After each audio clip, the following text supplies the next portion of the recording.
Apa akan pernah ku sesali mengiring Yesus sepanjang hidupku. Lewati lembah air mata, ku saksikan kemuliaan-Mu dinyatakan.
Shalom Bapak Ibu yang dikasihi Tuhan. Kita masuk dalam ibadah kita. Khusus sore hari kita ibadah dan mengembangkan tentang doa kita bersama-sama, supaya wabah COVID-19 ini bisa berlalu di Indonesia dan dunia pada umumnya. Saudara, firman Tuhan pada sore hari ini terambil dari kitab Amsal pasal 11 ayat yang ke-11. Demikian bunyi kebenaran firman Tuhan. Berkat orang jujur memperkembangkan kota, tetapi mulut orang fasik meruntuhkannya. Oh saudara yang dikasihi Tuhan Yesus Kristus, berbicara tentang jujur. Saya punya satu cerita. Ada seorang yang sedang berjalan-jalan. Lalu orang itu melihat ada uang 1.000 rupiah. Dia akan berkata, "Hei, uang siapa ini 1.000?" Kenapa saudara? Karena 1.000 rupiah. Dia jalan lagi, saudara. Ketika dia jalan, dia melihat uang 20.000 rupiah. Dia masih berteriak, "Ini uang siapa ya?" Saudara yang dikasihi Tuhan, suatu kali dia jalan, dia lihat uang 50.000. Suara dia sudah enggak sekeras ketika dia melihat uang 20.000. Dia berkata, "Ini uang siapa ya?" Ketika dia jalan lagi, saudara, dia melihat uang 100.000. Apa yang dia lakukan? Dia injak uang itu dan ambillah uang itu. Bapak Ibu Saudara, pada prinsipnya manusia punya kejujuran. Tetapi kejujuran itu karena dosa manusia, tergantung kepada sisi nilainya. Apakah nilai itu biasa atau tinggi? Kalau nilai itu biasa kecil, maka dia bisa berlaku jujur. Tetapi kalau itu nilai tinggi, oh hati-hati, itu tantangan bagi kita bersama. Itu sebabnya saudara yang dikasihi Tuhan Yesus Kristus, Amsal berkata, orang jujur itu berkatnya memperkembangkan kota. Kenapa kok seperti itu? Karena orang jujur itu dalam bahasa Ibrani adalah yasar, yang artinya berarti hati yang lurus, tidak bohong, berkata apa adanya. Kalau semua orang berkata apa adanya, kalau semua orang punya hati yang lurus, saya yakin maka semua orang akan terberkati. Kenapa? Hati lurus, tidak bengkok.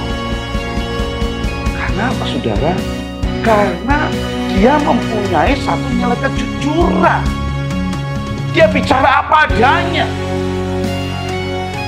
Yang kedua saudara, kata yasar ini adalah tidak curang, atau dia menyatakan hukum yang berlaku. Berapa hari yang lalu kita lihat di berita ada perdebatan antara Gubernur DKI Bapak Anies Baswedan dengan para menteri dari Bapak Jokowi. Tentang apa? Data orang-orang di DKI Jakarta yang layak menerima bantuan sosial. Datanya nggak sama.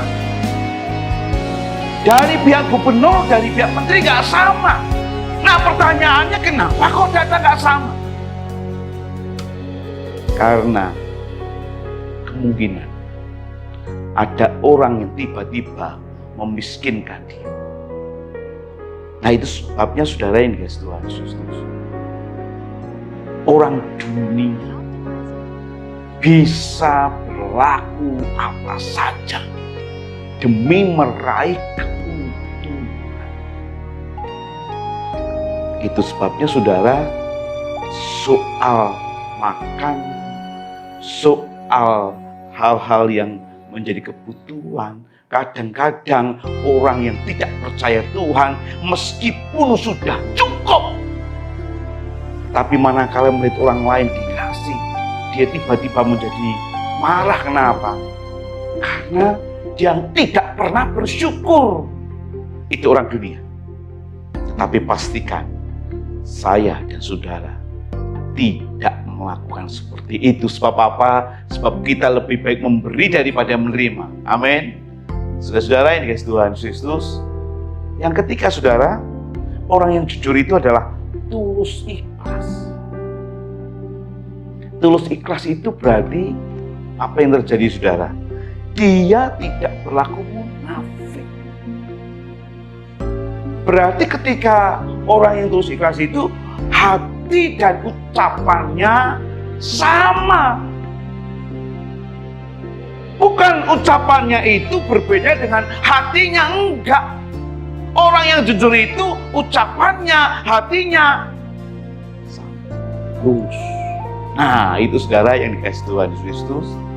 Itu sebabnya kita perlu punya nilai kejujuran. Supaya apa? Supaya kita menjadi berkat bagi orang lain.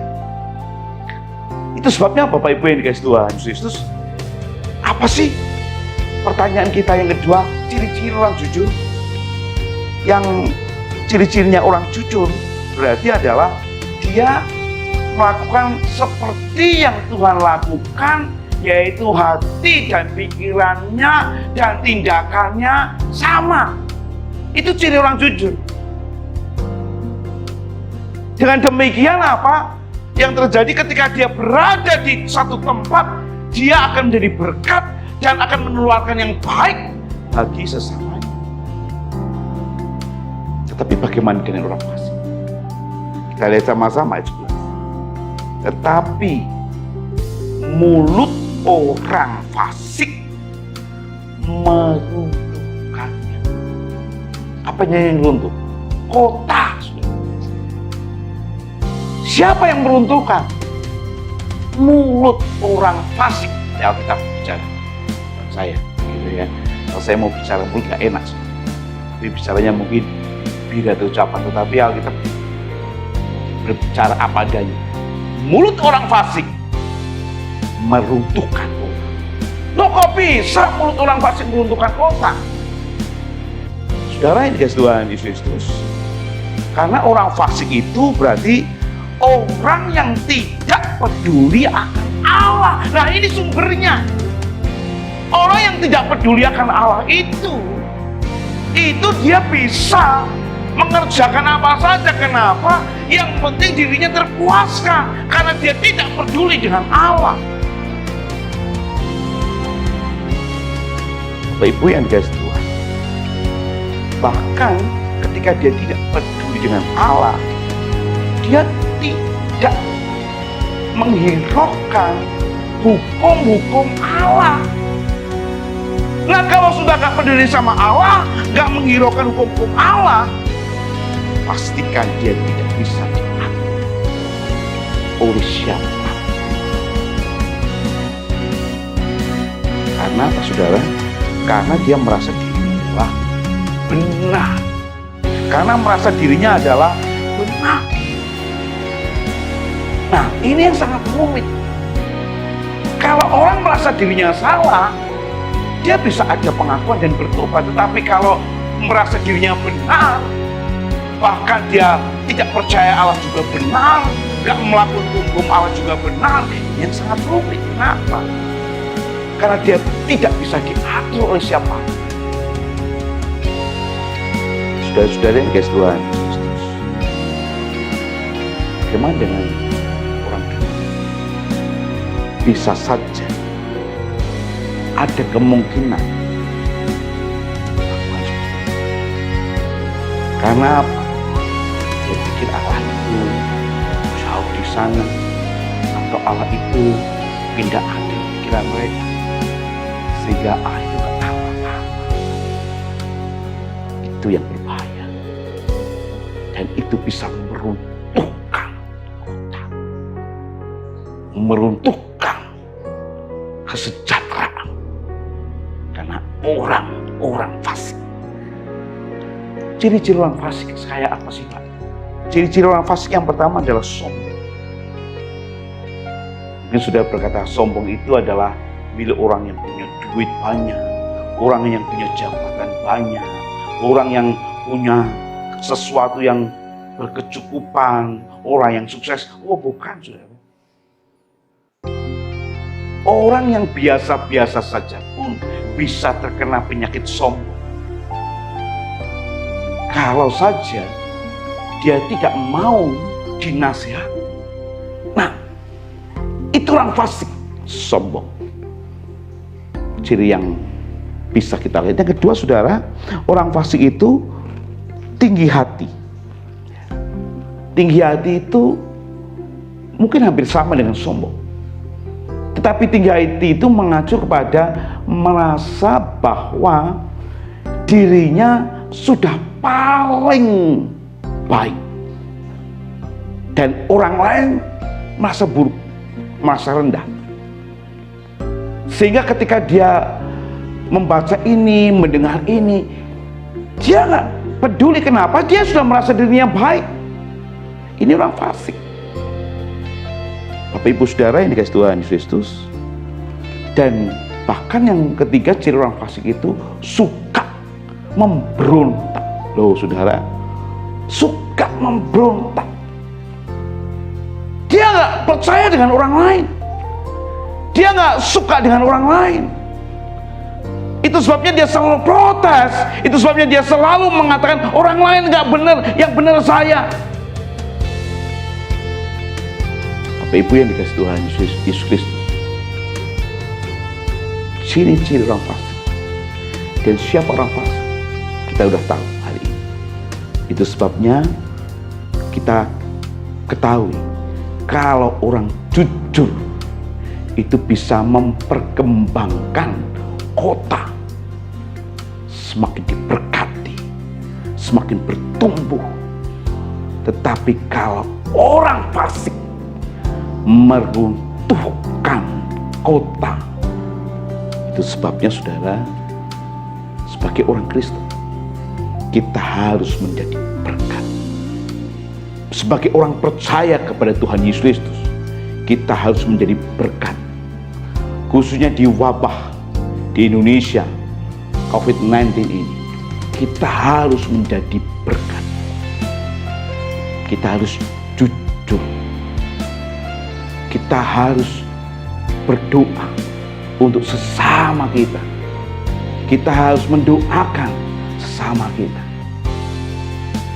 Saudara yang dikasihi Tuhan, saya terus berdoa untuk Bapak Ibu sekalian. Walaupun saya di rumah, saya membawa doa Bapak Ibu sekalian. Jadi saya memahami, saya mengerti bagaimana pergumulan Bapak Ibu sekalian. Dengan demikian saudara, kita bisa saling mendoakan satu dengan yang lain. Kita memahami bahwa wabah ini membuat ekonomi di bidang apapun turun. Beberapa hari yang lalu saya ditelepon oleh Pembimas Kristen Provinsi Jawa Tengah. Beliau bertanya, pendeta, apa yang dikerjakan oleh Badan Musyawarah Antar Gereja Jawa Tengah terkait hamba-hamba Tuhan, pendeta-pendeta yang di kota yang tidak ada lagi pemasukan karena mereka punya jemaat-jemaat yang biasa-biasa saja. Berbeda dengan mungkin gereja-gereja yang besar dengan jemaat ekonominya tinggi, tapi gereja-gereja yang mungkin rata-rata, yang mungkin bahwa ekonomi jemaat itu di bawah rata-rata, sedang bergumul sedang berdoa. Itu sebabnya ketika Pak Pemimas berkata demikian, saya berkata baik, kita akan berdoa dan kita akan melangkah untuk hamba-hamba Tuhan yang ada di kota dengan situasi ekonomi jemaat yang pas-pasan. Kalau mungkin jemaat-jemaat yang ada di desa dengan hamba Tuhan yang ada di desa, pasti saya yakin masih bisa menikmati makanan. Ini satu pergumulan, saudara. Tetapi pastikan tidak ada hamba Tuhan yang tiba-tiba merasa dirinya masih kurang terus. Bukan hanya itu, saudara, yang dikasih Tuhan Kristus. Di beberapa wilayah ada gereja-gereja yang sedang bergumul untuk jemaatnya yang sedang sakit.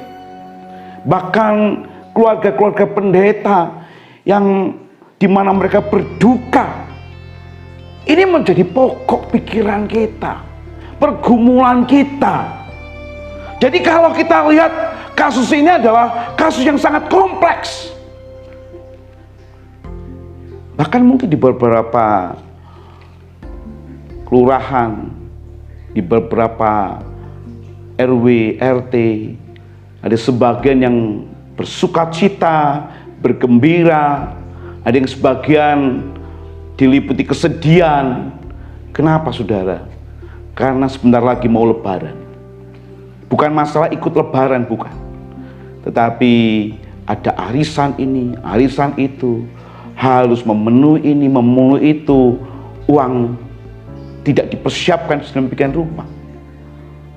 Ada pergumulan sendiri. Jadi saudara yang dikasih Tuhan Yesus Kristus, berbicara wabah, berbicara ekonomi, berbicara ini sukacita dalam tradisi kita, perlu berdoa. Dan saya akan terus mendoakan. Saya tidak akan pernah meninggalkan saudara. Saya akan mendoakan. Dan mungkin saudara berkata hanya didoakan saja nggak ngefek, Pak. Kalau ucapan kita seperti itu, hati-hati. Karena doa lebih besar daripada apa yang menjadi tindakan kita. Kalau kita bisa bertindak satu langkah, dua langkah, dengan doa, kita bisa melihat tindakan Allah jauh daripada langkah-langkah kita.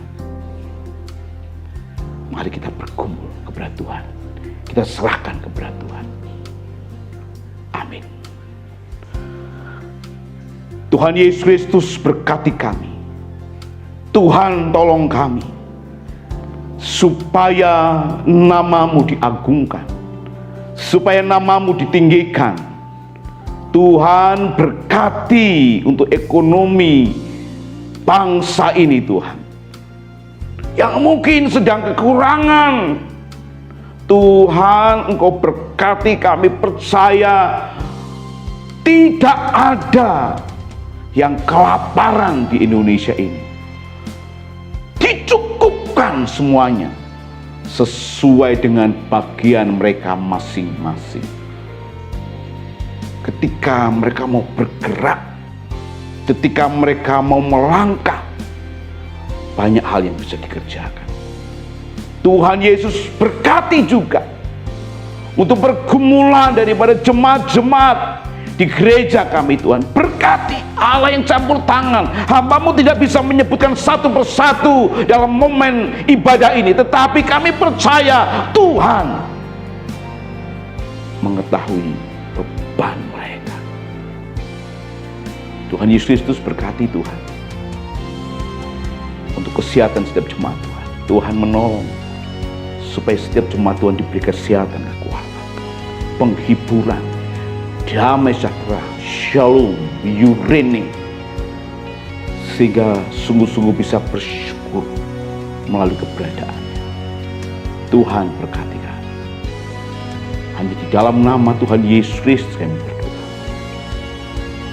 Tuhan memberkati saudara dan melindungi saudara. Tuhan menyinari saudara dengan wajahnya dan memberi kasih karunia. Tuhan menghadapkan wajahnya bagi saudara dan memberi damai sejahtera. Di dalam persekutuan Allah Bapa, Yesus Kristus serta Roh Kudus. Pulanglah dalam damai, sejahtera, dan rahmat dari Tuhan Yesus Kristus yang dari kekal sampai kekal. Amin. Tuhan